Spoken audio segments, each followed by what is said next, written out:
tudo der certo, nós estamos transmitindo também pelo Instagram e pelo YouTube. E estou muito feliz aqui, estou na presença de um grande amigo e esse namoro, né, para a presença do professor Zé Otávio aqui na UF já começou há muito tempo.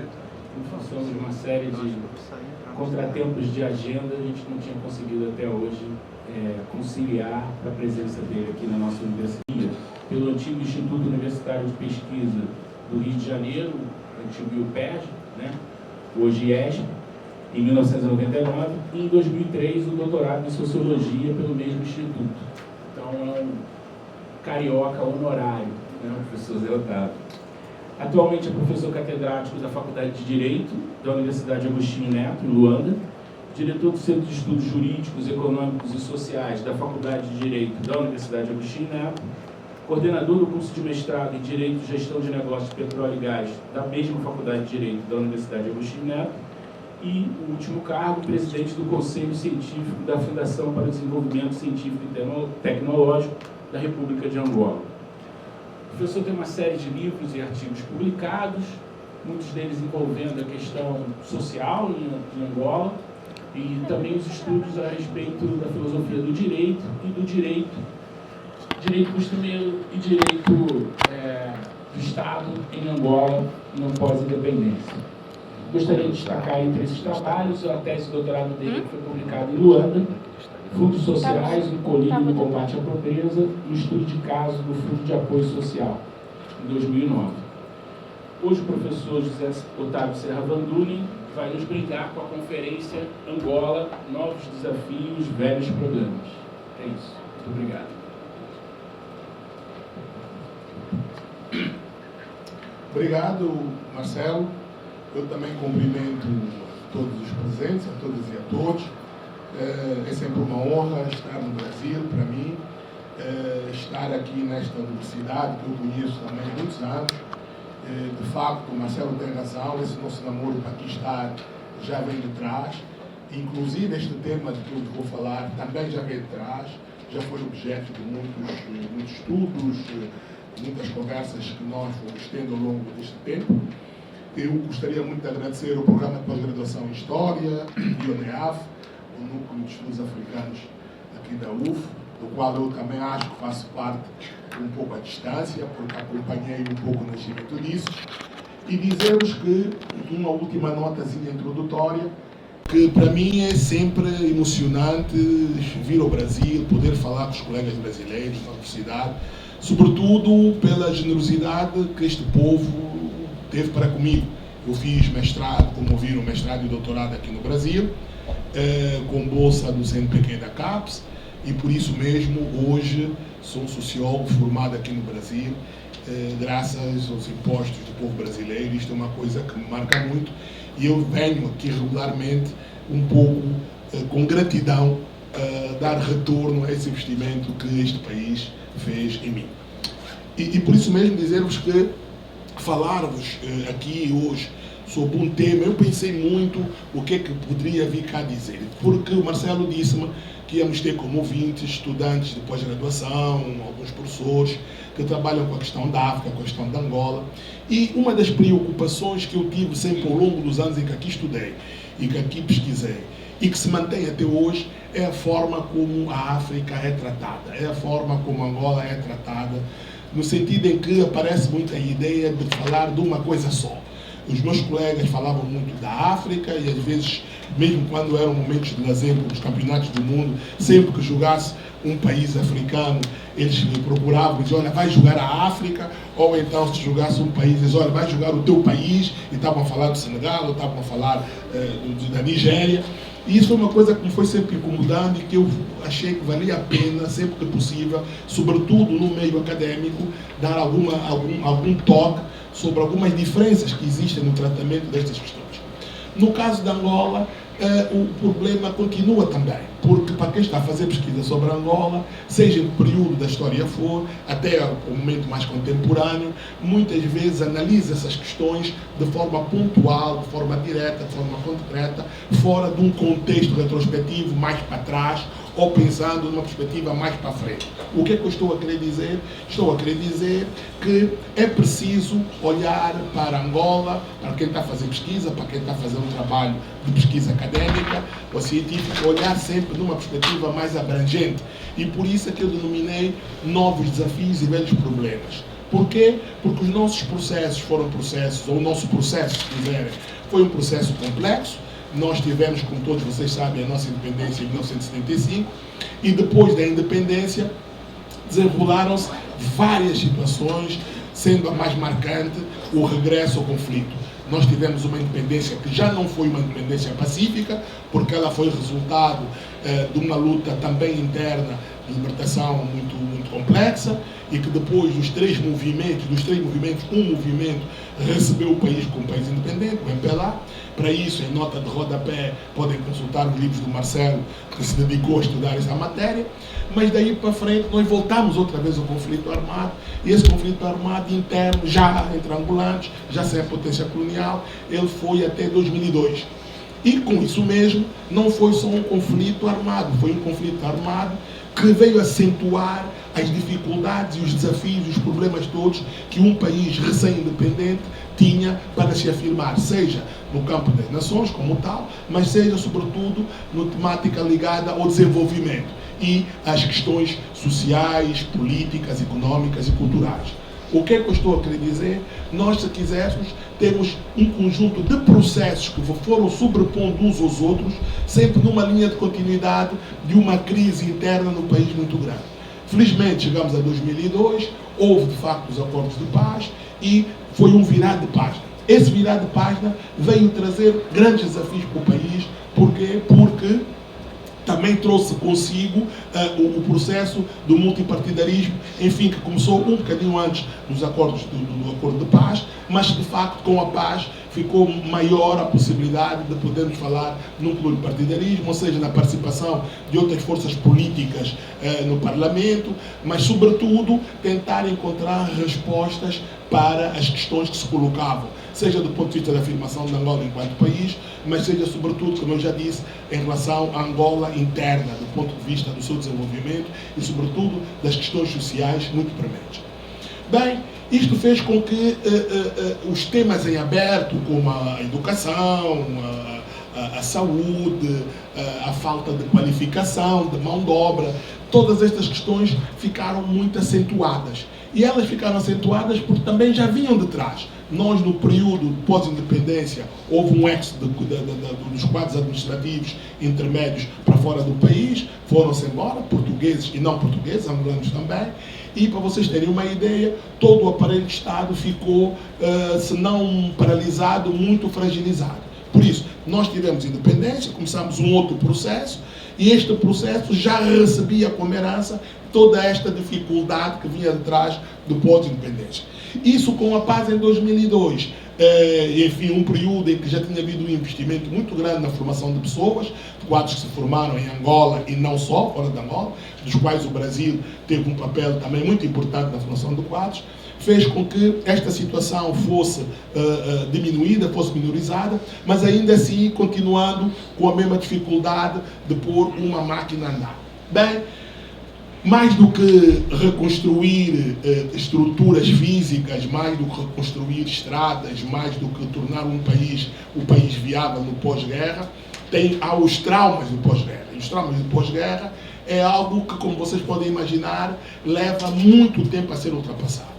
E isso é um dos problemas que nós sentimos às vezes, é que se fala de uma Angola rumo à democracia, de uma Angola rumo ao desenvolvimento, de uma Angola que deve discutir, que deve olhar para os seus problemas a partir de uma base como se nós tivéssemos começado todos da mesma forma. Isso não é verdade, porque os traumas da guerra estão presentes, os efeitos da guerra estão presentes, e é preciso desconstruir tudo isso para que essa palavra forte que nós usamos muito, a paz, seja uma paz efetiva, mas seja uma paz efetiva que permita o cidadão ser partícipe também nessa própria mudança, nesse processo de mudança.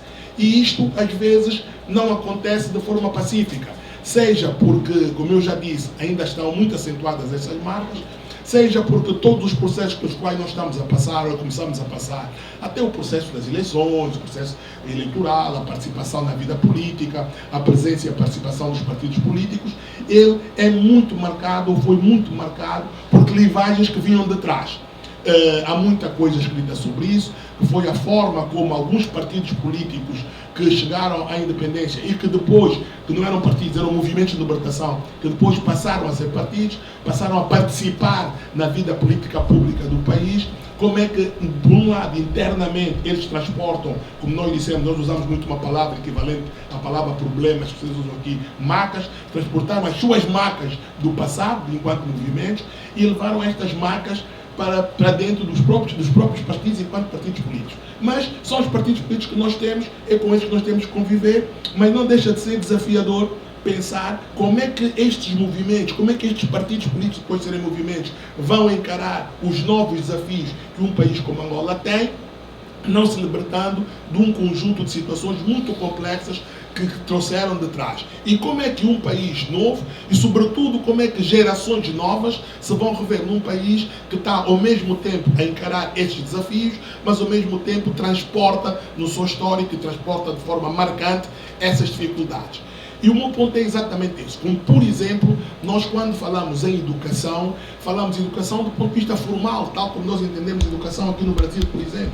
Mas nós temos muitos problemas deste nível. Temos problemas de pensar como é que nós vamos lidar com o tema da educação em termos de formação de pessoas, em termos de formação do cidadão, numa situação em que nós temos que pensar, por exemplo, numa educação comunitária. Pensar como é que nós vamos lidar com o tema da educação, lidando com o tema das línguas nacionais. Nós temos uma língua oficial que é o português, mas temos várias línguas nacionais. E isso também é um problema. Como é que nós vamos pensar nesses processos de mudança, tendo em conta as realidades e os contextos que marcam o nosso próprio país? Como vocês todos sabem, o nosso país, Angola, é um país, eu costumo dizer, pluritudo, né? É plurilinguístico, é pluricultural, é étnico, pluriétnico. E essa variedade, esse mosaico acaba por ter um peso muito grande na condução daquilo que são os tais novos desafios que eu aqui chamo. Por quê? Porque muitas vezes passa-se batido sobre essa diferença, essa diversidade toda, para se querer tratar tudo com uma unidade só. É evidente que estamos a falar aqui da necessidade de termos um Estado de Direito. É evidente que temos uma Constituição que diz que, em termos de direitos, liberdades e garantias, está tudo lá garantido, mas o desafio é pensar depois como é que isso tudo se desdobra na prática e como é que isso tudo chega a cada um de nós, angolanos, com as nossas diferenças, com a nossa diversidade de norte a sul e do mar ao leste. Então, este cenário, que pode parecer, à primeira vista, um cenário facilmente resolúvel se nós olharmos para a forma como temos o enquadramento jurídico legal do nosso país, ele na prática encontra muitas dificuldades porque muitas vezes não se olha de frente para estas realidades muito concretas. Nos aniversários da Data da Paz, que é o 4 de abril, mais ou menos todos os anos, há alguns eventos, há vários eventos, e na universidade eu tenho feito um esforço por fazer sempre uma reflexão exatamente com este tema, de como é que nós, todos os anos, e cada vez que se passa mais tempo, já se passaram 20 e tal anos da paz, nós encontramos a necessidade de dar resposta, sobretudo resposta ao cidadão, sobretudo resposta no sentido de uma participação maior em termos de cidadania para o desenvolvimento, cidadania para a mudança, mas ao mesmo tempo como é que isto fica condicionado pelas nossas limitações em termos contextuais.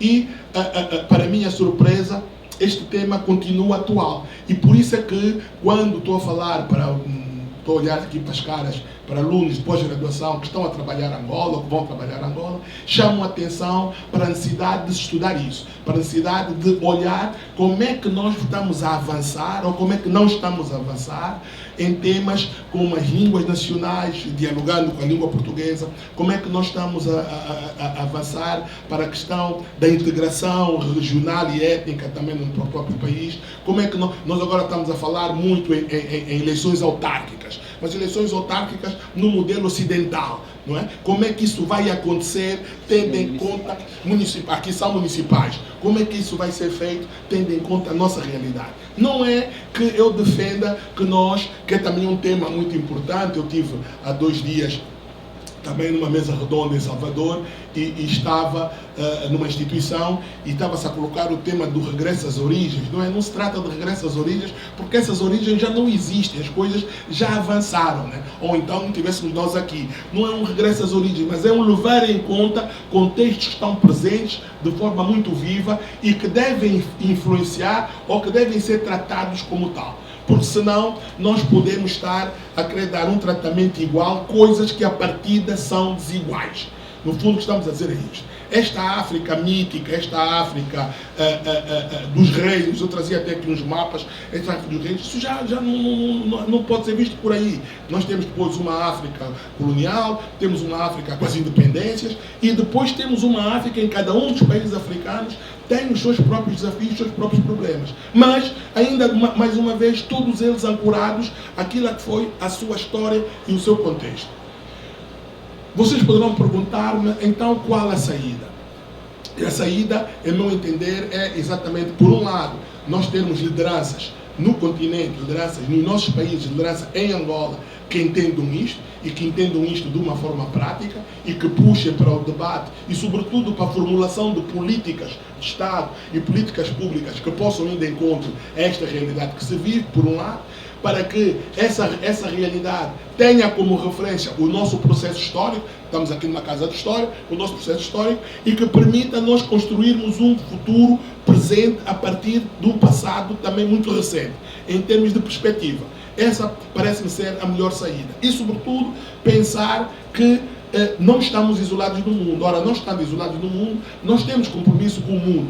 E estes compromissos com o mundo não podem ser colocados de costas viradas com o compromisso que nós temos enquanto um país que tem uma população que tem uma expectativa muito grande naquilo que é o seu processo de mudança. Então, o desafio, como veem, não é pequeno, mas é ainda assim possível fazer. E o que eu vos trazia era exatamente a necessidade de nós termos aqui uma via de mão dupla em relação àquilo que são esta necessidade de, passa a redundância, de irmos para a frente, solucionando problemas, solucionando questões que, não sendo questões somente de Angola, têm o seu enquadramento naquilo que são as nossas necessidades, mas ao mesmo tempo pensando sempre na sua contextualização. Eu dou-vos um exemplo. Nós tivemos todos agora aqui um desafio de nos repensarmos nos últimos tempos, que foi a pandemia. Nós, com a pandemia, fomos obrigados a repensar-nos. E foi, por exemplo, muito interessante pela negativa ver como é que às vezes as abordagens para na nossa relação com a pandemia eram feitas de uma maneira unânime, né? Então foi geral a necessidade de nós nos confinarmos, né? Era preciso todo mundo ficar confinado. E os nossos estados, os nossos governos não foram diferentes. Saíram as ordens, mexeu-se de facto no nosso ordenamento jurídico, todo mundo teve que ficar confinado. Mas nós tínhamos uma parte considerável da nossa população, sobretudo a população urbana, que não podia confinar, porque é uma população que já está na rua e que vive da rua, vai se confinar em condições. Então, isso obriga, por exemplo, a um redesenhar de como abordar esta temática. Lá está, tínhamos um novo desafio, que era como é que íamos enfrentar a pandemia, do ponto de vista muito concreto, mas tínhamos um velho problema, que é uma população que, estando à margem, não pode corresponder àquilo que é uma orientação que vem da liderança do país para cumprir aquilo que são obrigações que vêm, por exemplo, da OMS. E por isso mesmo, essa população, que já estava em vulnerabilidade, fica ainda muito mais vulnerável. É neste sentido que eu estou a dizer. A pandemia foi um grande exemplo, porque nos obrigou a repensar aqui todas essas estratégias, mas podíamos pegar noutras, né? E por isso mesmo é que eu comecei por falar no tema da educação, o tema da educação virada para algo que me preocupa muito, que é a educação comunitária. Para quê? Para pensar como é que, se calhar, nós, quando temos estratégias muito bem montadas sobre projetos de educação, projetos de saúde, projetos de emprego, ainda assim deixamos muita gente à margem que não tem condições de possibilidade de participar neste debate, mas sobretudo nessas estratégias. Isto que eu estou a dizer não deve ser novo para vocês, porque o Brasil tem problemas muito idênticos, embora numa escala diferente. Mas no caso de Angola, isso faz, em meu entender, enquanto pesquisador, como tal que eu estou aqui a falar, isso faz uma diferença brutal. Porque senão, mesmo em termos de trabalho de pesquisa, mesmo em termos de estudos, nós vamos estudar, vamos publicar coisas que vão bater ao lado daquilo que são o cerne, ou que pode ser o cerne das nossas questões. Uma outra questão muito importante é como é que nós vamos levar em conta tudo isso que eu estou aqui a dizer num país que tem a sua pirâmide demográfica pensada ou presente com uma faixa etária muito jovem. A nossa média de idade é muito jovem, a nossa média de idade são 36 anos. E como é que é possível pensarmos num país que tem uma dimensão grande? Nós somos agora, mais ou menos, começou agora o novo censo, mas pelo censo anterior somos à volta de 30 milhões, e destes 30 milhões, como eu disse, a nossa faixa etária são 36 anos. Então, imaginem vocês como trabalhar com esta população, com a esperança de vida dessa população muito jovem, para problemas que são problemas muito enraizados, dificuldades muito enraizadas do ponto de vista de um processo histórico, e que temos desafios, como eu vos disse, desafios gigantescos pela frente.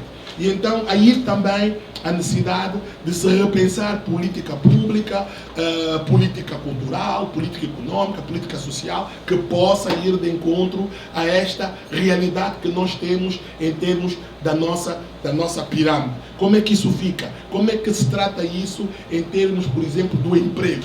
Como é que se tratam estas questões? E isso mesmo ficou ainda muito mais prejudicado porque, e tenho que dizer isso, no período pós-paz, que coincidiu do ponto de vista econômico com o boom do preço do petróleo, os resultados daí advindos naquilo que foi a aplicação desse pico, naquilo que eram as nossas políticas públicas de diminuição das desigualdades e da pobreza, não foi realmente bem utilizado. Isso é uma outra história, poderíamos ter aqui uma outra palestra sobre isso, mas a verdade é que houve um certo desbunde, se posso assim dizer, que estamos a pagar uma divisa muito alta em relação a isso.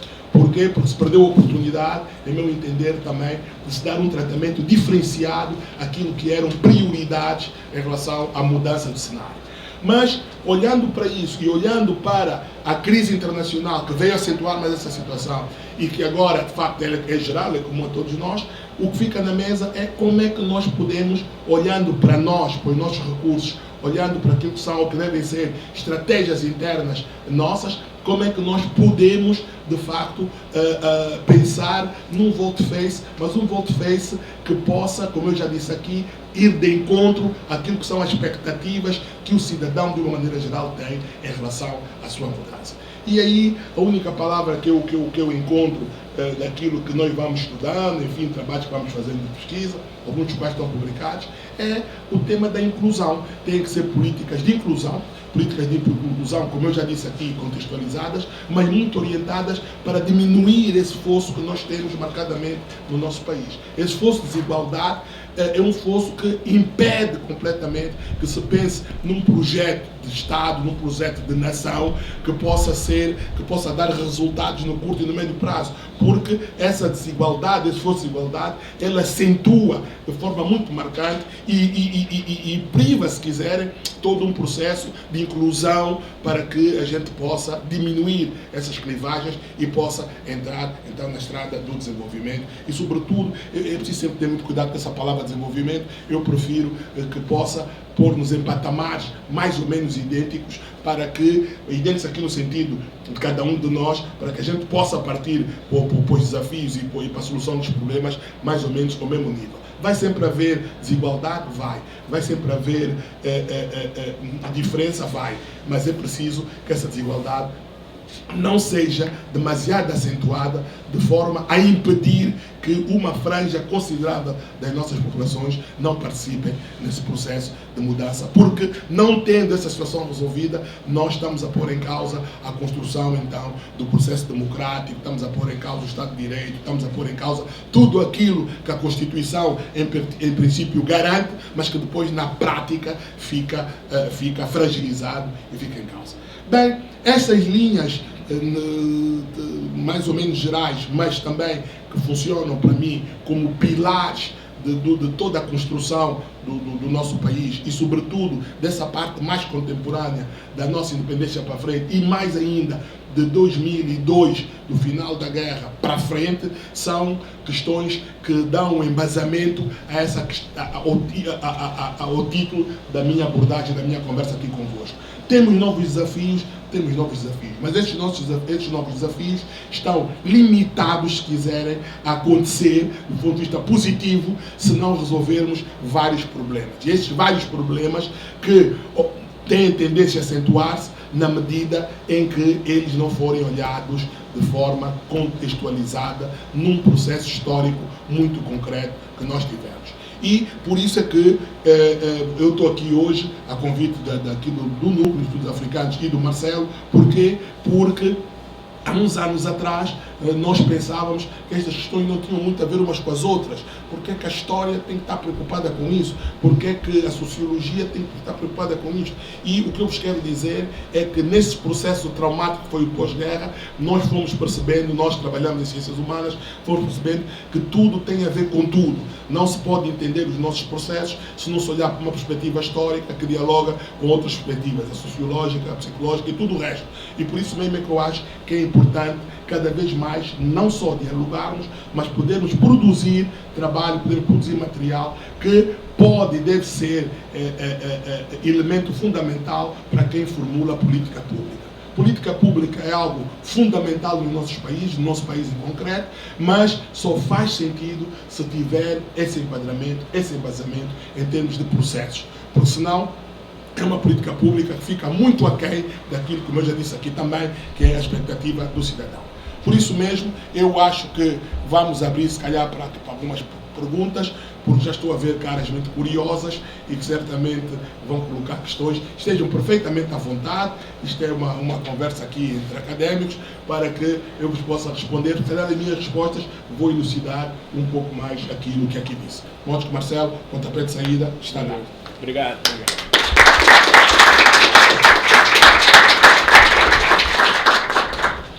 Bom, se ele já sugeriu que a gente pode começar as perguntas, fiquem à vontade, eu já tenho algumas aqui anotadas e vou começar por mim mesmo, para quebrar o gelo. E a minha pergunta vai no sentido também de talvez auxiliar alguns dos presentes sobre o início da tua fala. Quando você mencionou diversas vezes a palavra paz, eu comecei a anotar e talvez para nós brasileiros não fique tão claro a importância dessa palavra para os angolanos. Nós estamos falando de um país que teve 40 anos de guerra ininterrupta, 13 anos de guerra de libertação, conquistou a independência em 1975, eu já era nascido, a maioria de vocês não, mas eu já era nascido, e que teve mais 27 anos de guerra, e só conquistou a paz em 2002. É esse o peso da palavra paz para esse país, né? Eu acho que isso é muito importante de a gente ter em consideração quando a gente começar agora a questionar o professor Zé Otávio sobre essa relação da vida das pessoas e do tempo de guerra que esse país enfrentou. Ainda assim, a palavra paz é mais importante para a geração do professor do que para a esmagadora maioria da população angolana. É um país que tem uma pirâmide etária muito especial. Se eu não estiver enganado, 45% da população angolana tem 20 anos ou mais, ou menos de idade, É isso que dá essa média de 36 anos. Então, as pessoas, os jovens, a maioria da população angolana, não vivenciou a guerra,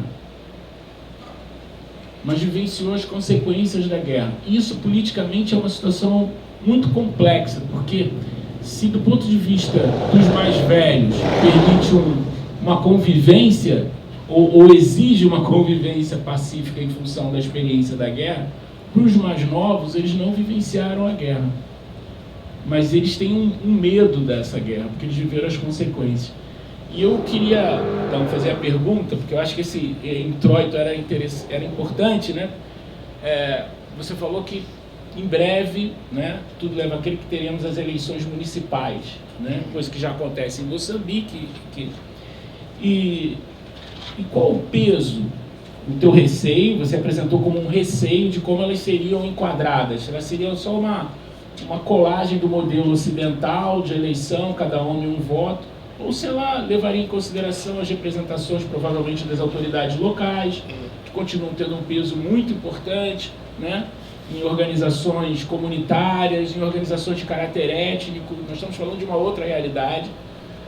Eu queria te escutar sobre isso, quer dizer, se você acha que as eleições municipais, elas vão ajudar nesse processo de enraizamento da paz, ou se elas podem se transformar num novo foco de conflito. Se calhar juntar mais duas, né? Ou isso, é. Mais perguntas? Helena? Ah, porque está gravando.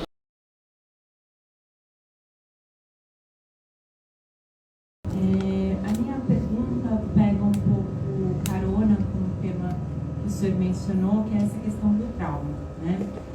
Lembrando que o ano que vem Angola chega ao seu 50º ano, né, após a independência, e que a guerra é difícil, principalmente a guerra contra a dominação colonial portuguesa, também ainda é um tema muito espinhoso hoje em dia. Como que a memória da independência, a memória da guerra está sendo trabalhada para ser transmitida, sobretudo para essas gerações mais novas, que o Marcelo comentou, tendo em vista a efeméride no próximo ano? É isso, obrigada. Obrigado.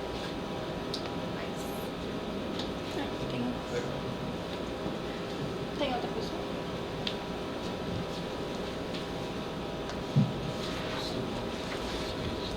Meu nome é Caio.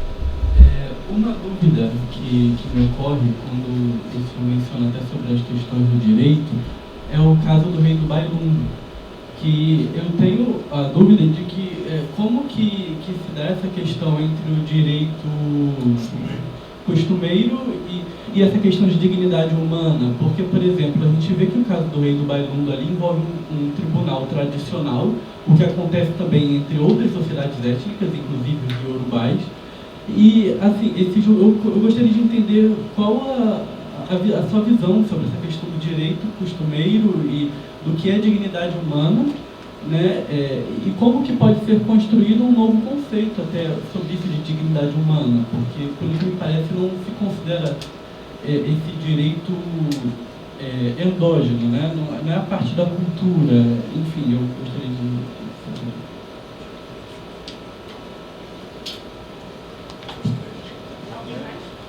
Depois faz outra rodada. Deixa eu só virar aqui. Obrigado, de facto, o bom dessas rodas de conversa é isso, é que depois algumas coisas que é quase impossível nós abordarmos, porque não se pode falar de tudo, depois as questões acabam por tocar em pontos. E essas três perguntas matam, aqui no Brasil, matam a charada. A primeira, colocada pelo Marcelo, é a importância das eleições. Eu vou tratar por eleições municipais, nós chamamos de eleições autárquicas, as autarquias, eleições municipais. A primeira, Marcelo, é que esta questão, ela tem, por um lado, abre a possibilidade de criar um espaço de maior participação, maior aproximação, e que, de facto, os munícipes vão ter um espaço de maior participação e decisão naquilo que são os seus problemas e os seus desafios. Por outro lado, é importante que não se veja isso só no pacote municipal, do ponto de vista só jurídico-legal, como disse. E eu acho que é importante enquadrar isso também numa análise de estudos para ver do ponto de vista local como é que as próprias pessoas se estão a rever nesses processos. Nós temos um problema, que eu acho que também não é um problema só da Angola, é que muitas vezes estes temas são tratados do ponto de vista político, como se tudo se esgotasse na política. E eu acho que não, acho que há espaço para outro tipo de preocupação e de abordagem, que inclusive vão ser suporte para a questão política, porque isso tem sempre uma carga política muito grande, mas o importante é que depois a acontecerem, de facto, o cidadão seja o principal beneficiário, aqui no sentido de maior proximidade das decisões, como eu disse, do qual ele vai ser um ator fundamental. Sobretudo, se pensarmos nessa questão da pirâmide etária que tu aqui citaste, e que, de facto, uma parte considerável da nossa população não viveu a guerra e tem pressa de ver os seus problemas resolvidos. Não adianta estar sempre a invocar a guerra, mas tem pressa de ver os seus problemas resolvidos. E isto faz um link com aquilo que a Helena colocou, que é o tema da memória. Como é que nós, ao mesmo tempo, vamos fazer 50 anos de independência, como é que nós podemos e devemos tratar o tema de uma memória de referência daquilo que foi um momento que nós não queremos que aconteça mais, mas que seja preciso que ela esteja preservada para encararmos os tais novos desafios que estamos aqui a falar. E como é que se trata isso em relação a uma parte da população que, se não se tiver cuidado, perde a memória daquilo que foi o seu processo histórico, que não foi só com a independência, começou mesmo com a luta armada. Aliás, a Helena faz um trabalho muito interessante, escreveu um livro muito interessante sobre a Casa do Império, e certamente o que deve ter encontrado ali foram, de facto, referências das quais se partiu para todo um processo de luta e um processo de transformação. Ora, é preciso preservar esse tema da memória, mas a preservação desse tema da memória ficará mais facilitado se nós conseguirmos fazer com que essa juventude, do ponto de vista prático, veja qual é a importância dessa memória, primeiro para si, mas que perceba também que há aqui uma preocupação em mudar cenários, em mudar situações das quais eles possam depois, como eu já disse aqui, sentirem-se partícipes. E isso passa muito por aquilo que o Caio, também eu estou a fazer aqui um link com as 3 questões, aquilo que o Caio colocou. Eu, de forma estratégica, não comecei por falar na questão do direito. Primeiro, que eu dou aulas numa faculdade de direito, mas eu sou um sociólogo do direito, dentro de uma faculdade de direito. E que temos trabalhado muito, eu e a minha equipe, nesse tema do direito, mas um direito que possa ir de encontro também à realidade que nós temos, que não se esgote no direito formal. E isso que o Caio colocou é um tema fundamental. Como é que o direito costumeiro vai conviver com todas estas mudanças e todos estes processos, sejam das eleições municipais, mas seja sobretudo na organização, no enquadramento jurídico até do legal do nosso próprio país. A nossa Constituição, no artigo 7º, diz que o costume é fonte do direito. Por isso, por aí, o tema está resolvido. Mas nós sabemos que há práticas, desde que não ponham em causa a dignidade humana. Porque sabe que há práticas que, ancoradas num guarda-chuva que tem a ver com práticas costumeiras, pode pôr em causa, sim, a dignidade humana. Por isso, na Constituição, isso vem salvaguardado. Agora, como é que isso acontece na prática? O reino do Bailundo, por exemplo, é um exemplo. Já aconteceu há pouco tempo um problema que, não tendo sido conseguido resolver dentro do reino do Bailundo, ele teve que ir para a justiça oficial para ter tratamento. Isso é matemática, Caio, que está muito na agenda hoje. E tem que estar na agenda, a começar, lá está, da formação dos próprios atores do direito, nomeadamente nas nossas próprias faculdades. Porque há também aqui um problema de como é que nós preparamos os atores de determinadas áreas, e a área do direito é muito vulnerável em relação a isso, porque a gente estuda um direito que é um direito herdado também, que depois tem a ver também com aquilo que é um pouco a nossa realidade, mas é preciso que os futuros advogados, os futuros juízes percebam também essa dinâmica toda que existe em relação ao direito costumeiro e como é que isso deve ser tratado e enquadrado como uma preocupação primeira quando estamos a falar de populações que não chegam ao chamado direito formal, que resolvem uma parte dos seus problemas com práticas costumeiras. E isto é muito interessante, porque as práticas costumeiras não se pense que acontecem só lá no mundo rural. Mesmo no mundo urbano, há práticas costumeiras. Nós, todos os finais de semana, há casamentos, por exemplo, para dar aqui um tema que todos nós conhecemos, há casamentos que são realizados com base no direito oficial, mas que têm um casamento tradicional. E em muitas situações, esse casamento tradicional tem mais peso, ou tem pelo menos o mesmo peso que o casamento oficial. Então, quero com isso dizer que, na vida prática, eu tinha um colega que dizia que nós vivemos sempre a 50%. 50% dentro do enquadramento jurídico-legal oficial e 50% nas práticas costumeiras. E, passando o exagero, também tem muito de verdade nisso que se diz. Porquê? Porque é preciso perceber que essas práticas costumeiras fazem parte da nossa própria forma de ser e estar. E é preciso levar isso em conta quando há essas estratégias. Mas eu queria voltar aqui a um outro tema que, de certa forma, está ali, teve ligado aqui às questões colocadas, que tem a ver com os traumas. E tem a ver com, o Marcelo fez essa introdução, com o tema da paz. E essa questão dos traumas, muitas vezes fica-se com a ideia que terminou a guerra em 2002, pôs-se o ponto final, saímos todos, abraçamos e começou uma nova era. E isso não é assim. Quando temos processos violentos de desagregação social, de divisão de famílias, de morte, de verdade, estes processos não se resolvem com decreto. É preciso todo um trabalho na construção da ideia da paz, que deve ser algo que deve ser internalizado no reencontro das pessoas dentro dessa perspectiva da paz, para podermos passar para um outro patamar. Todos nós conhecemos histórias de países que tiveram processos traumáticos, e esses processos traumáticos duram mais, muitas vezes, que 50 anos, que 100 anos. É preciso ter muito cuidado a lidar com este tema. No nosso caso, ainda é muito visível, muitas das inteligências que nós temos têm a ver com esse tema de trauma e tem a ver com a forma como nós encaramos a paz. A paz aqui como um cenário que vai ser obrigatório de levar em conta para a construção, ou se quiser, para a reconstrução do próprio país. Isso não é uma coisa fácil de tratar, mas é uma coisa que deve ser encarada de frente, porque está presente em muitas das nossas situações. Basta ver como é que os nossos debates são conduzidos, como é que os nossos debates políticos, os nossos processos políticos são desenvolvidos, em que há sempre ali uma fronteira tênue entre aquilo que se quer, de facto, dizer e se quer promover e a necessidade, muitas vezes, de se extravasar. Então, é preciso, a meu entender, nós próprios, que somos a geração que está a lidar com o tema da paz. A minha geração, eu tenho 62 anos, a minha geração, eu costumo dizer, uma geração de transição. Eu assisti, o Marcelo disse que já era nascido quando Angola ficou independente. Eu assisti à independência. Eu vi a bandeira subir. Quer dizer, então, vivi no tempo colonial também. Vivi no tempo colonial, assisti à independência, vivi após pós-independência, vivemos, enfim, todo o projeto do Homem Novo, depois vivemos o declínio do projeto do Homem Novo, depois vivemos um novo momento que foi um projeto mais ou menos neoliberal, depois vivemos todos esses processos. A única coisa que não mudou nisto é o homem é sempre o mesmo. E as novas gerações, elas também aparecem como parte do processo. Então, é preciso levar isso em conta, porque esse processo de consolidar uma ideia de paz como um elemento fundamental para nós nos revermos e nos reencontrarmos numa nação nova, num país novo, tem que ter presente esse aspecto, que é um processo que está em construção, que não se resolve por decreto.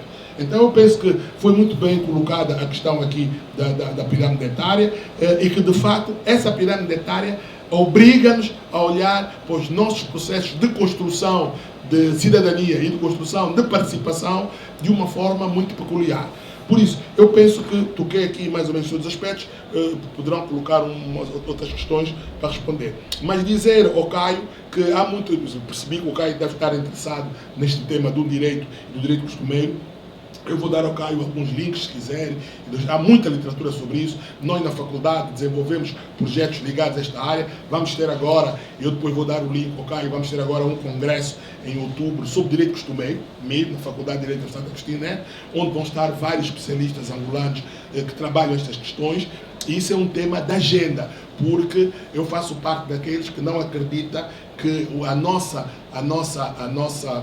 nosso modelo de justiça consiga dar resposta aos problemas se não incluir na agenda o tema do direito costumeiro. Nós que depois podemos falar mais sobre isso, porque nós temos uma cadeira de Sociologia do Direito que trabalha essas matérias, já aqui numa perspectiva. Aliás, aqui a UF teve uma participação muito grande com o professor Cante Lima, esse núcleo do professor Cante Lima chegou inclusive a dar aulas lá no centro que eu coordeno, um pouco por essa abordagem antropológica do direito e sociológica do direito, onde nós somos férteis nestas matérias, porque todos os dias no nosso cotidiano se colocam problemas dessa natureza. Mesmo os problemas mais delicados, como a violência doméstica, tudo isso permeia muito esta temática e é preciso ver com este olhar.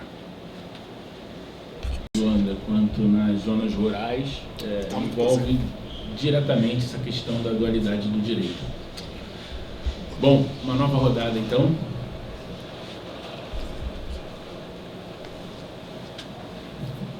Professor Lourenço Macanho. Lourenço. Para todo mundo poder ver que eu estou com duas câmeras aqui. Ok. Boa tarde a todas e Eu sou antropólogo e trabalho com Moçambique já há muitos anos, mas enfim, por questões óbvias da história da colonização portuguesa, é claro que há dinâmicas que são afins e, obviamente, singularidades onde Angola e Moçambique não podem ser comparadas, né? Apesar de, como muito bem foi falado no início, né? A África não é um bloco, e nem cada um desses países, né? Nem um bloco, são países pluriculturais, multilingües e multireligiosos também. Então eu queria tocar um pouco esse tema, o tema da... E um tema bastante específico, né, que diz respeito às igrejas e tem a ver com a relação, mais uma vez, né, com a relação Angola-Brasil, mas desta vez não uma relação tão mitologizada, bucólica ou romantizada, que diz respeito à presença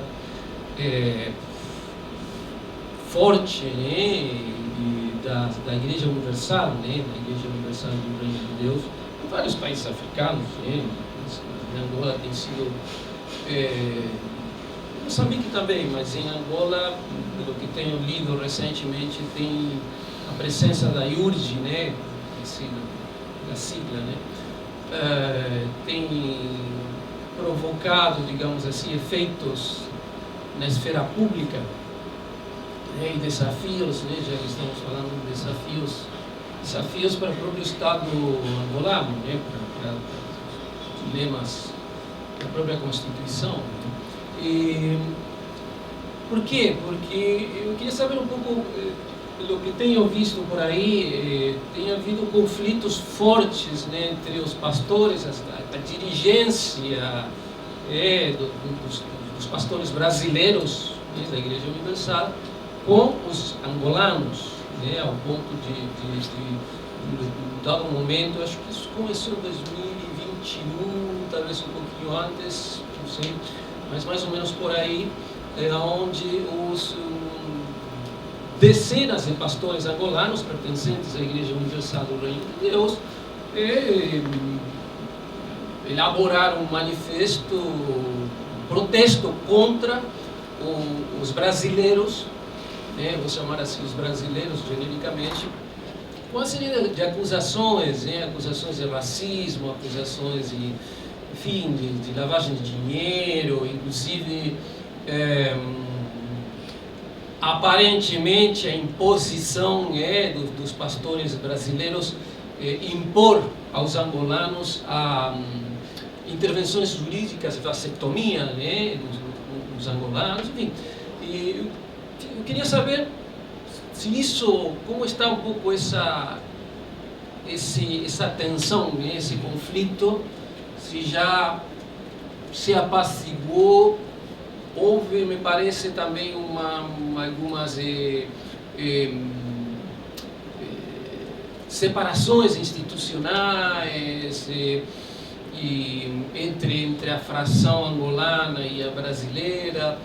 Enfim, queria saber um pouco mais e a partir do que está se passando agora, recentemente, em 2024.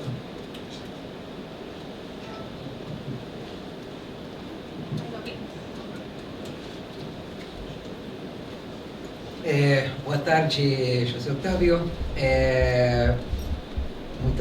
Estamos gratos de ter você aqui. Eu tinha duas perguntas. A primeira é uma pequeníssima reflexão. Angola está tendo eleições autárquicas por primeira vez, municipais, o qual é sumamente interessante porque pensamos na organização nacional. Todas as nações devem se organizar de uma determinada forma, né?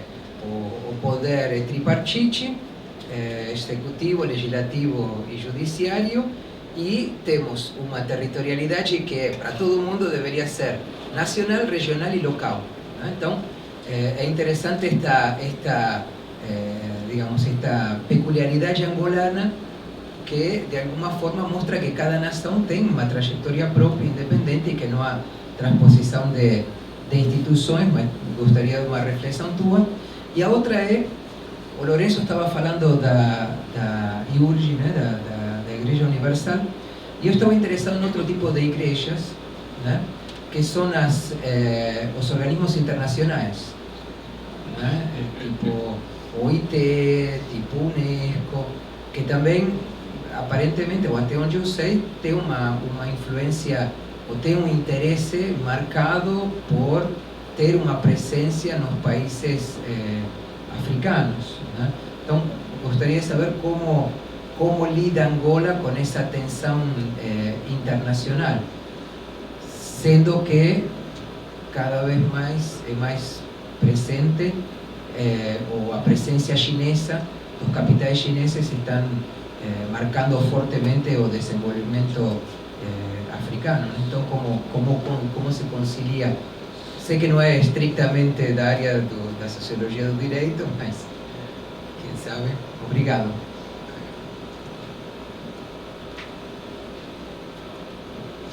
A última.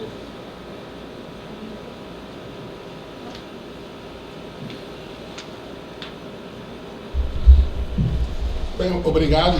Duas belíssimas questões. E como costuma dizer, isso é mesmo para gastar o preço do bilhete. É muito interessante.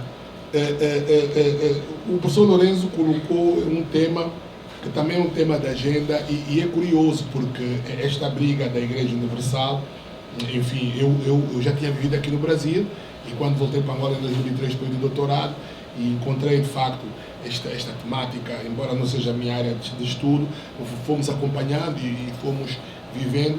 O que eu posso dizer ao Lourenço é que isto partiu de uma briga interna dentro da igreja, em que o Estado acabou por ser o mediador. O Estado teve que ter ali, como o Marcelo diz muitas vezes, jogar no meio de campo para tentar gerir um conflito que poderia ter, que teve muitas consequências negativas, poderia ter consequências maiores. Angola é um Estado laico. E aí o tema coloca-se, em meu entender, na forma como o Estado lida com o tema das igrejas. Eu não digo das religiões, porque as religiões, esse tema é um outro tema, mas das igrejas, e sobretudo sobre esta forma em que elas podem aparecer à margem da lei. Então, no fundo, o que eu sei é que o Estado ficou como mediador e parece que conseguiu encontrar uma solução que não prejudicasse o país, Angola como tal, mas que me parece que isso é um tema que não está completamente fechado. A Igreja Universal, enfim, todos nós sabemos, tem particularidades muito próprias, tem os seus crentes, e acho que depois houve ali uma divisão mesmo entre os crentes, entre as lideranças e naturalmente também entre os crentes, mas o Estado tem estado a mediar com cuidado e com atenção esta temática. Não sei se já há alguma coisa escrita sobre isso, mas o que eu posso dizer é que neste momento a situação está muito mais pacificada com essa presença forte do Estado. Que, a meu entender, só mais uma notazinha de rodapé, isto é uma coisa que vai acontecer ciclicamente, se pensarmos que esta temática das igrejas tem um outro lado, que é um lado muito marcante, ligado ao negócio. E que por isso mesmo, onde há negócio, a possibilidade de haver problemas é muito grande. Não estou a dizer que seja o caso. O que eu estou a querer dizer é que mais do que a religiosidade como tal, é a forma como estas igrejas muitas vezes podem ter alguma questão um bocado colocada no tema, numa palavra forte, que vou utilizar, que é a manipulação. Por isso, a possibilidade de voltarmos a ter conflitos a esse nível é muito grande. E por isso mesmo é que se pede que o Estado seja muito claro naquilo que é a sua mediação e a sua intervenção para garantir o quê? Garantir, aqui no caso, que a fé das pessoas não seja utilizada para outros fins. Mas isso é uma coisa que não acontece em Angola, acho que noutras geografias, até aqui no Brasil, segundo sei, também tem havido problemas dessa natureza. Do ponto de vista antropológico, já que o professor Lourenço trabalha com antropologia, é muito interessante estudar isso, e já que trabalha em Moçambique, se calhar ver como é que é o comportamento num país e noutro país, e chegarmos à conclusão que também tem muito a ver com os nossos próprios contextos. E por isso mesmo acho muito interessante. No caso do professor Norberto, eu achei muito interessante a questão das eleições autárquicas, eleições municipais, com uma necessidade que se está a impor, indo de encontro àquilo que é a construção do nosso próprio Estado, né?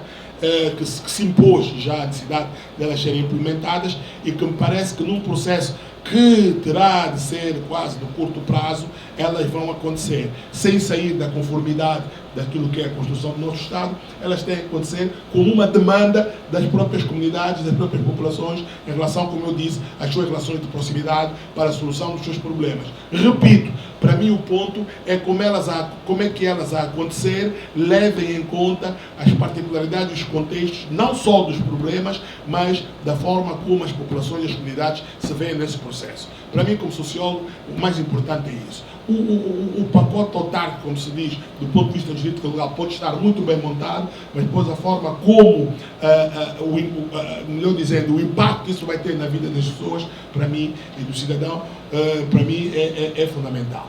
A mesma coisa com a outra pergunta, eu achei curioso aqui chamar as relações internacionais como igrejas, mas eu entendi o toque. E o tema é muito mais complexo. Na minha tese de doutorado, que defendi aqui, está publicada. Eu estou com um bocado nesse aspecto, porque os fundos sociais são uma política do Banco Mundial e o que acontece é que algumas dessas instituições formulam políticas fora do continente, levam, os nossos Estados compram estas políticas, implementam as políticas com os resultados que podem ser melhores ou piores, mas depois vende-se a ideia de que se alavancou a vida das pessoas do ponto de vista da participação, da democracia e da cidadania, sem ouvir o mais importante, que são as próprias pessoas. E então, às vezes a gente faz teses politicamente sensatas porque compra toda esta literatura, mas não politicamente realistas. E o que eu fiz no meu trabalho de tese foi ir ouvir as pessoas. O meu orientador, o professor Luís Machado, do UPERJ, disse, não, Zé, porque eu vim com um conjunto de literatura que eu tinha do Banco Mundial, daquilo que era o programa pensado pelo governo e tudo isso. Ele disse, Otávio, isso tudo nós já sabemos. Agora quero que vá para Angola e vá para campo e ouça as pessoas sobre estes programas. Depois então vamos começar a construir a tese. Estamos exatamente na mesma situação. Por quê? Porque os organismos internacionais adoram levar a sua agenda para os países africanos, mas não adoram introduzir a agenda dos países africanos naquilo que é a sua agenda. Entre uma coisa e outra fica uma diferença muito grande. E por isso mesmo é que, de certa forma, começa a acontecer um certo descrédito, um certo desacreditar daquilo que é o trabalho de muitos desses organismos. Por quê? Porque também já levam programas ou de chaves na mão ou de copy-paste. Ou seja, a gente tem uma experiência aqui na América Latina, leva para a África, mais uma vez tratando a África como um todo, e muitas vezes o resultado fica muito aquém da realidade. Por quê? Porque os principais interessados em programas dessa natureza não são levados em conta.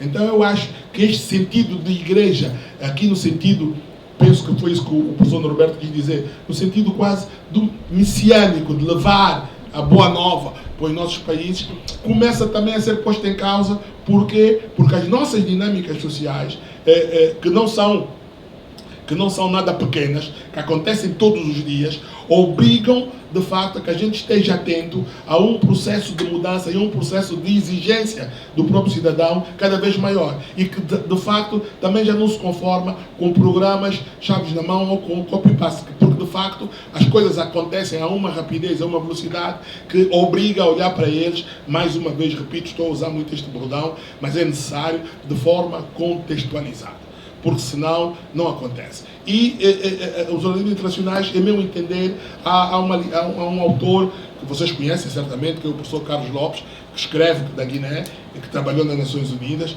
e hoje dá aulas na Universidade de Cape Town, e ele escreve muito sobre isso. Aliás, um dos seus últimos livros, Mudança Estrutural em África, é exatamente, tem um capítulo que trata dessa questão, que é preciso pensar em mudança estrutural, contextualizada, que não se fique só pelas agendas dos organismos internacionais.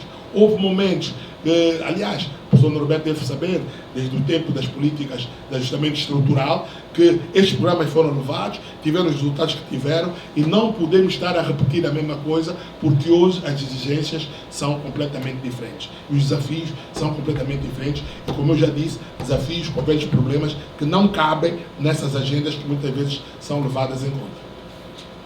Não sei se respondi, professor Norberto. O tema dos chineses. O tema dos chineses Por acaso eu estive agora em Salvador a participar numa banca de mestrado, um pouco sobre esse tema dos chineses em Angola. Eu penso que o que eu posso dizer é que ainda não há muita coisa escrita sobre isso. Essa sessão de mestrado parece-me ser a primeira que tratou deste tema, porque também não há muita informação sobre isso. Ou seja, aquilo que são os acordos entre a China e os países africanos, de uma maneira geral, não são conhecidos, e a gente não sabe muito bem em que termos é que esses acordos estão feitos. Agora, o que se pode dizer, no caso de Angola, a opção no pós-guerra foi receber essa ajuda da China em função da falência que foi a mesa de doadores estava para acontecer para apoiar Angola no processo de reconstrução, e por isso a ajuda que vem é sempre bem-vinda e bem dada. A forma como isso depois se operacionaliza é uma outra discussão.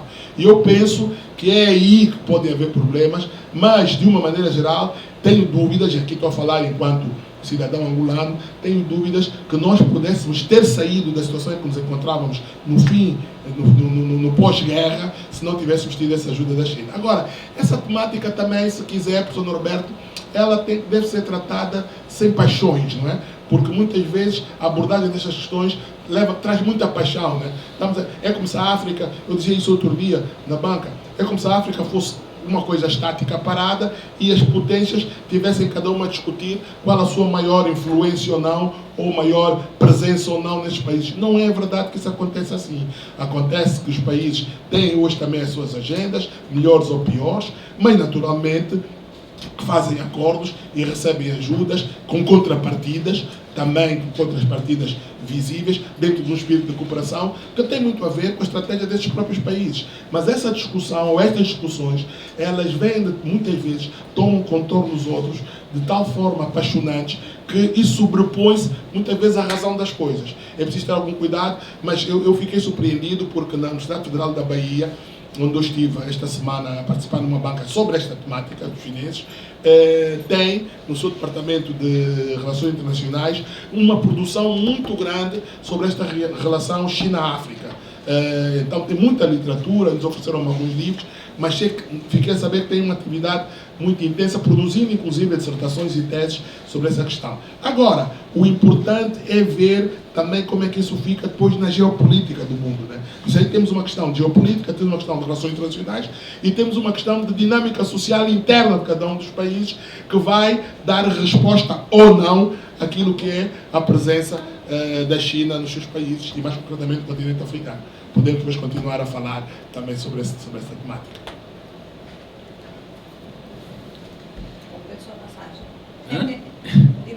Aproveitamos bem a vinda do professor. Então, essa pergunta sobre a Angola que tinha.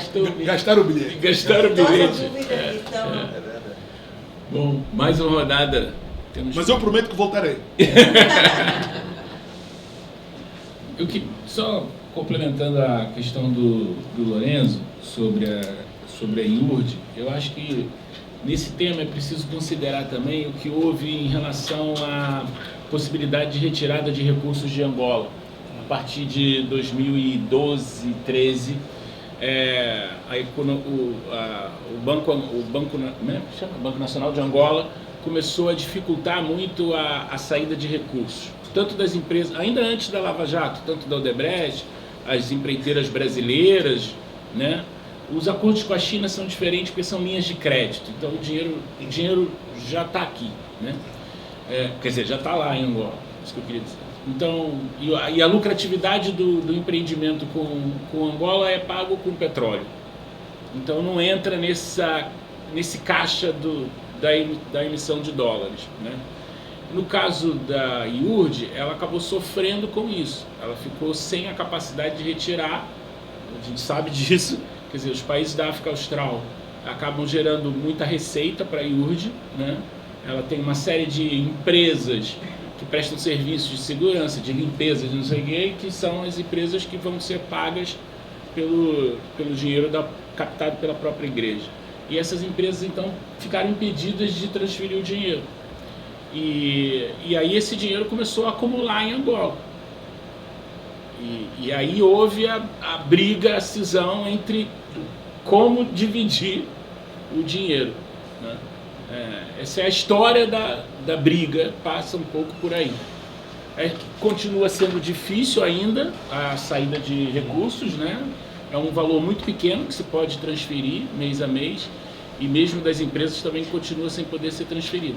Então, isso ajuda a gente a entender o início do conflito interno. E até onde eu sei que ficou assim, né? Ficou dividido em duas igrejas. Mais uma? Não vou perguntar. Bom, então eu vou fazer mais uma pergunta. Para valer o bilhete. Nós falamos dos traumas da guerra, né? Mas nós temos, para além dos traumas, nós temos consequências muito concretas da guerra.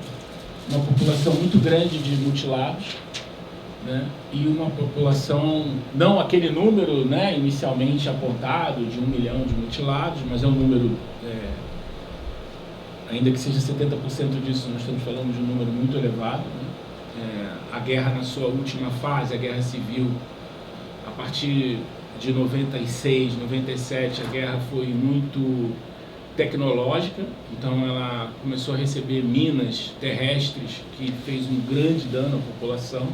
É isso que gerou esse número de aproximadamente 700 mil mutilados, numa população, naquela época, de 15 milhões de habitantes. Né? Impressionante. E eu estou lembrando desse dado, porque eu tenho outro dado que não aparece tanto nas estatísticas, mas que é o dado dos deslocados, que é elevadíssimo, né? Porque a guerra estava muito localizada no seu início, a guerra civil, e ela depois se pulverizou. Então isso provocou um número de deslocados tanto para fora de Angola quanto para dentro de Angola. E isso, do ponto de vista da construção de uma nação, a gente estava falando de eleições municipais, o Norberto falou, né, do regimento de uma nação, de como se pensa a construção de uma nação, e para a política de paz, esse número de deslocados e de mutilados, ele entra em contradição com um projeto nacional. E aí eu queria complementar com uma ideia que me veio quando você estava falando, você usou a expressão assim, nós precisamos nos reconhecer, nos reconectar em Angola, né? A paz tem que nos levar a isso. E eu diria que o processo de construção da nação em Angola é ainda mais complexo, porque o que mais sugere a ideia de nação é algo negativo na história de Angola, que é o colonialismo português. Porque o que existe antes do colonialismo português não passa nem próximo de uma nação angolana. Né?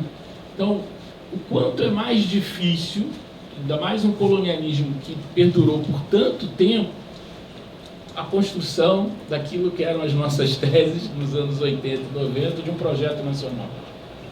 Não sei se ficou claro. Quer dizer, sim. Porque o primeiro grande desafio.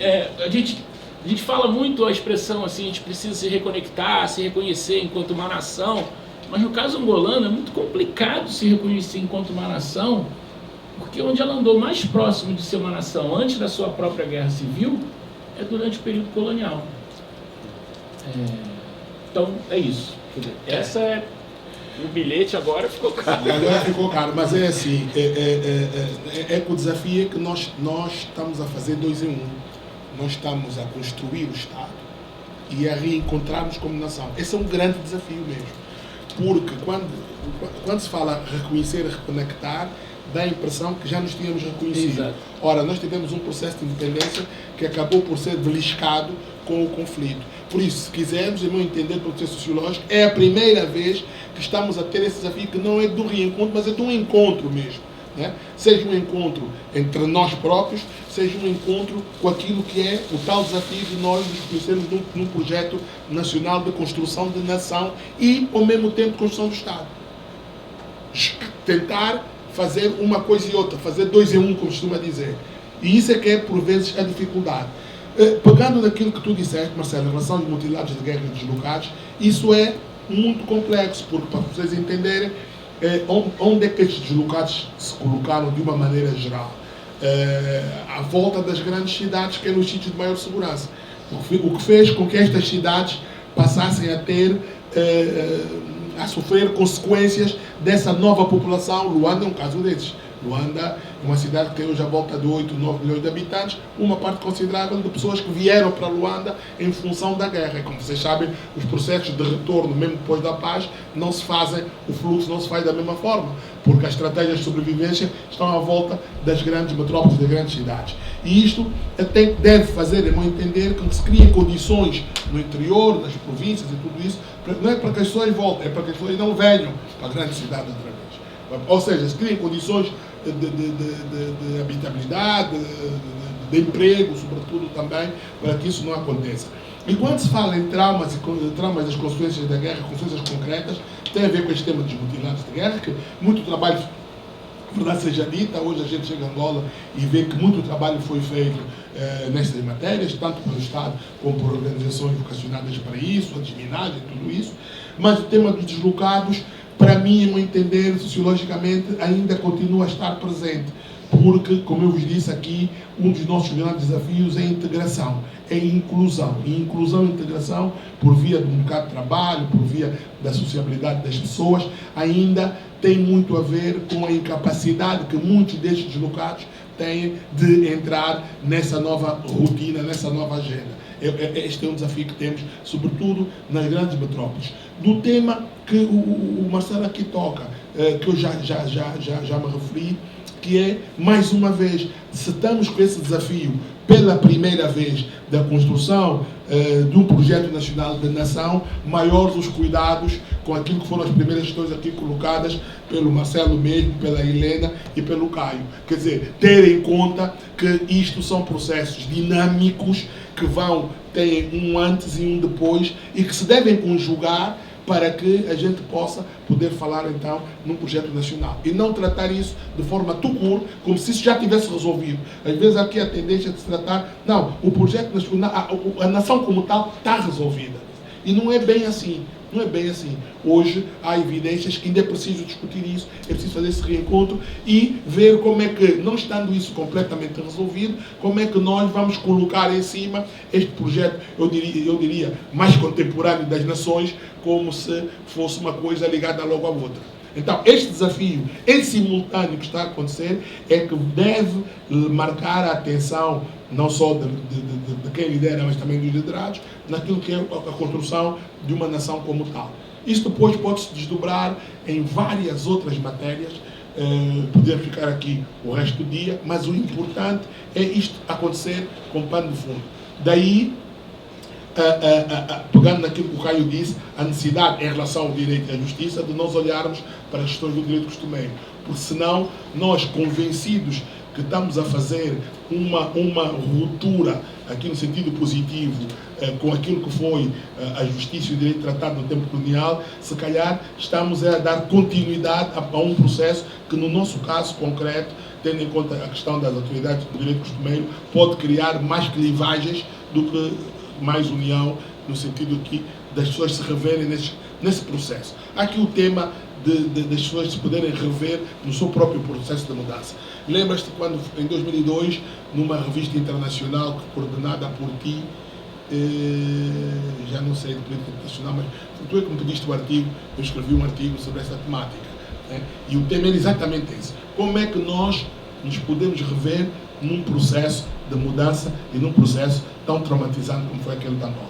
Rever aqui no sentido do avenir, do depois. Então? Ainda falta pagar a barca. Bom, fechamos. Mais alguma pergunta? Bom, se ainda tiver tempo, sim, eu gostaria de vamos fazer lá, Jonathan.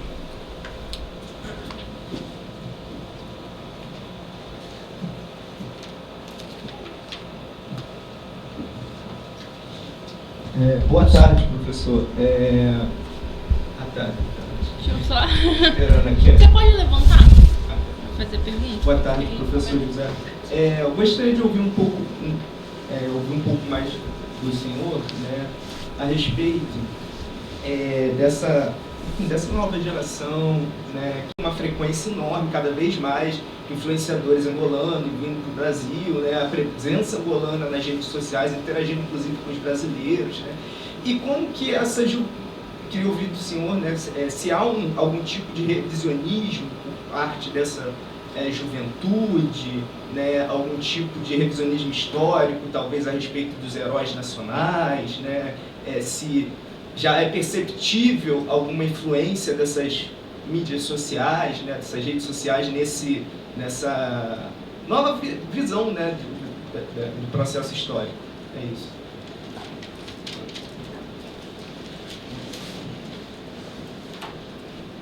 Fechamos? Pedro, Caio.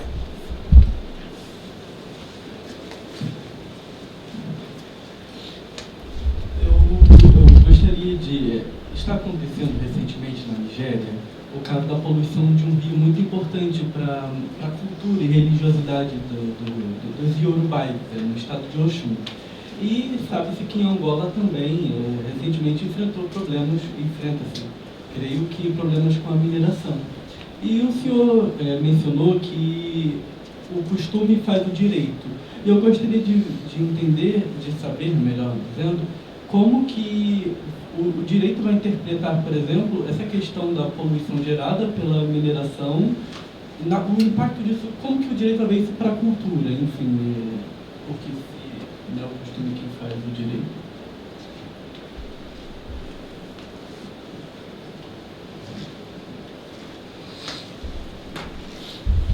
Começando pelo Caio, nós temos o Ministério do Ambiente, que tem a responsabilidade de fazer o ordenamento e a gestão destas temáticas e que tem feito. Hoje, menos do que era, já tem acontecido situações de empresas mesmo, tanto na área de petróleo como outras, serem sancionadas por não respeitarem aquilo que a lei diz em relação ao ambiente. E que por isso mesmo, eu disse, Caio, que o costume, na nossa Constituição, o artigo 7 diz que o costume é fonte do direito, desde que não põe em causa a dignidade humana. E que aqui a relação que eu vejo do costume com aquilo que o Caio disse é como é que nessa dinâmica, como é que se deve respeitar as questões do costume, sempre para não beliscar em prol, enfim, de interesses outros, econômicos, tudo isso, como citou a Nigéria. Penso que isso é uma preocupação. Obviamente há um caminho longo ainda a fazer, é meu entender pessoal, ainda há um caminho longo a fazer, mas esse caminho ficará muito mais facilitado se tudo aquilo que é costume for levado em conta dentro dessa discussão que nós estávamos aqui a ter, né, para salvaguardar direitos dessas populações e dessas comunidades. Penso que é por aí. Em relação ao Jonathan, essa nova geração é uma geração igual a todas as gerações do mundo, né? Uma geração que tem, de facto, aqui as redes sociais como um elemento fundamental de comunicação, mas sobretudo de abertura para o mundo, e isso faz também que ela tenha não só uma grande expectativa, mas que legitimamente tenha interesses outros, né? Dos efeitos tem havido muitas discussões em relação a isso. Eu outro dia dizia isso também numa conferência. Quer dizer, não se pode lidar com as gerações presentes como se lidava com as gerações há 20 anos. Quer dizer, eu posso ser um jovem no Kazenga e o meu ideal de consumo estar no Japão, por exemplo, ou estar no Rio de Janeiro, porque eu, a partir da minha casa, não só posso criar, participar em redes de comunicação, de debate, de ideias, como posso criar um ideal de consumo também muito meu, fora de um padrão que lá fora, na rua, esteja acontecendo. O Lipovetsky é um autor que eu gosto muito, o Gil Lipovetsky explica muito bem isso. E isso vai mudar, para o bem e para o mal, a forma como essa geração vai lidar, por exemplo, com o tema do consumo e do autoconsumo. Não é? E muitas vezes até com o tema da felicidade, né? De uma forma, às vezes, muito efêmera também, porque depois ele está numa realidade que não corresponde àquilo que ele construiu através desse mundo em que ele participa à distância, mas está muito presente. Isso é uma temática muito interessante. Agora, o que acontece é que cada vez mais essa geração coloca demandas, e coloca demandas não com esta paciência que muitas vezes a nossa geração tem de conseguir perceber, conseguir entender, perceber uma palavra muito portuguesa, que eu estou a dizer, né? E conseguir entender, melhor para vocês aqui, conseguir entender esses processos que eu estou aqui a dizer, porque ela não quer saber do processo, né? Ela quer ter uma relação muito mais ligada ao imediato. né? Entre uma coisa e outra, deve haver aqui uma relação, em meu entender, também de equilíbrio, mas está muito presente. E não quer dizer que não pense em memória. Nós até temos, da parte dos jovens, também um interesse grande naquilo que é a nossa história, daquilo que é a nossa história mais recente, e não só. Agora, o importante é ver como é que ela se revê nisso.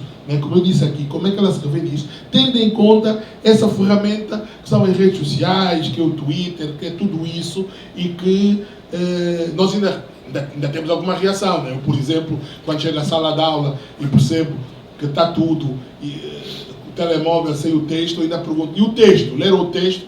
Eu li o texto aqui, quer dizer, ainda me cria alguma preocupação, mas ele lê o texto no telemóvel. Mas, na verdade, celular, telemóvel, o celular, quer dizer, ainda causa essa estranha. Eu tenho colegas que se passam com isso, né? Quer dizer, é uma outra abordagem, de facto, esta questão das redes sociais, essa questão, é um novo mundo, E esse novo mundo vai nos obrigar também a ter aqui uma outra abordagem, né? E essa outra abordagem vai ter uma influência direta também na marcação do andamento, não só das questões ligadas ao desenvolvimento dos nossos países, mas sobretudo naquilo que é a resposta que as nossas lideranças vão dar aos problemas dessa geração, que é a maioria, no nosso caso em Angola, que a maioria não vale a pena contornar, é a maioria.